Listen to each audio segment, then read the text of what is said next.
കോൺഗ്രസിനെ പൊളിച്ചടുക്കി പ്രധാനമന്ത്രി. ഭീകരപ്രവർത്തനങ്ങൾക്ക് പ്രോത്സാഹനം നൽകുന്ന പാകിസ്ഥാനോടൊപ്പമാണ് മോദി കോൺഗ്രസിനെ ഉപമിച്ചിരിക്കുന്നത്.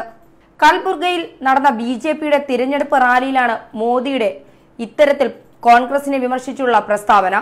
പാകിസ്ഥാനെയും കോൺഗ്രസിനെയും താൻ ഭയപ്പെടുന്നില്ലെന്ന് പറഞ്ഞ മോദി കുമാരസ്വാമി റിമോട്ട് കൺട്രോളിൽ പ്രവർത്തിക്കുന്ന മുഖ്യമന്ത്രിയാണെന്നും പരിഹസിച്ചു.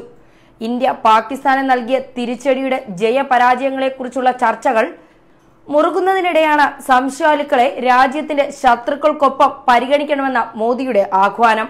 കോൺഗ്രസും പാകിസ്ഥാനും ഒരുപോലെ എന്നായിരുന്നു പ്രധാനമന്ത്രിയുടെ ആക്ഷേപം. കോൺഗ്രസിനെയും പാകിസ്ഥാനെയും തനിക്ക് ഭയമില്ലെന്ന് പ്രസ്താവിച്ച മോദി വരാനിരിക്കുന്ന പ്രചാരണ ദിനങ്ങളിൽ മുന്നോട്ട് വയ്ക്കാനിരിക്കുന്ന രാഷ്ട്രീയത്തെക്കുറിച്ചും കൃത്യമായ സൂചന നൽകിയിട്ടുണ്ട്. കൽബുർഗിയിൽ ബിജെപിയുടെ തെരഞ്ഞെടുപ്പ് പ്രചരണ റാലിയിലാണ് കോൺഗ്രസിനും സഖ്യ സർക്കാരിനുമെതിരെ പ്രധാനമന്ത്രി രൂക്ഷ വിമർശനം നടത്തിയത്. കൽബുർഗിയിലെ സഖ്യ സർക്കാർ കർഷകരെ വഞ്ചിക്കുകയാണെന്നും കോൺഗ്രസ് ജനങ്ങളുടെ ശത്രുപക്ഷത്താണെന്നും മോദി കുറ്റപ്പെടുത്തി. RSS ആണ് മോദിയെ നിയന്ത്രിക്കുന്ന റിമോട്ടെന്നും അപക്വമായ പരാമർശങ്ങളാണ് മോദിയുടേതെന്നുമായിരുന്നു കോൺഗ്രസിന്റെ മറുപടി. അതേസമയം രാജിവെച്ച കോൺഗ്രസ് വിമത MLA A. ഉമേഷ് ജാദവ് കൽബുർഗിയിലെ പൊതുസമ്മേളനത്തിൽ BJP അംഗത്വം സ്വീകരിച്ചു.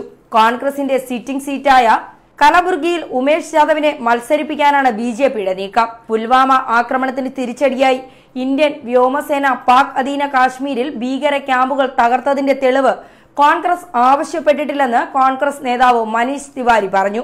ആക്രമണം നടത്തിയതുമായി ബന്ധപ്പെട്ട സംശയം മോദിക്ക് തന്നെയാണ്. റഫാൽ ഉണ്ടായിരുന്നുവെങ്കിൽ സ്ഥിതി മറ്റൊന്നാകുമായിരുന്നു എന്ന പ്രസ്താവന അതിന്റെ തെളിവാണെന്നും അദ്ദേഹം വ്യക്തമാക്കി. കോൺഗ്രസും അവരുടെ സഖ്യകക്ഷികളും സുരക്ഷാ സേനയുടെ ആത്മവിശ്വാസം കെടുത്തുകയാണ്. പാകിസ്ഥാന് നേട്ടങ്ങൾ ഉണ്ടാക്കി കൊടുക്കുകയാണ് കോൺഗ്രസ് ചെയ്യുന്നതെന്ന് നരേന്ദ്രമോദി ബീഹാറിൽ നടന്ന NDA റാലിയിൽ പറഞ്ഞിരുന്നു. തീവ്രവാദത്തെ ഞങ്ങൾ എതിരിടുമ്പോൾ എന്തുകൊണ്ടാണ് ശത്രുക്കൾക്ക് ഗുണകരമായ വിധത്തിൽ കോൺഗ്രസ് പ്രസംഗിക്കുന്നതെന്നും ഇവരുടെ വാക്കുകൾ പാകിസ്ഥാൻ ഉച്ചത്തിൽ ഏറ്റുപറയുകയാണെന്നും മോദി പറഞ്ഞിരുന്നു. ന്യൂസ് ഡെസ്ക് മലയാളി വാർത്ത.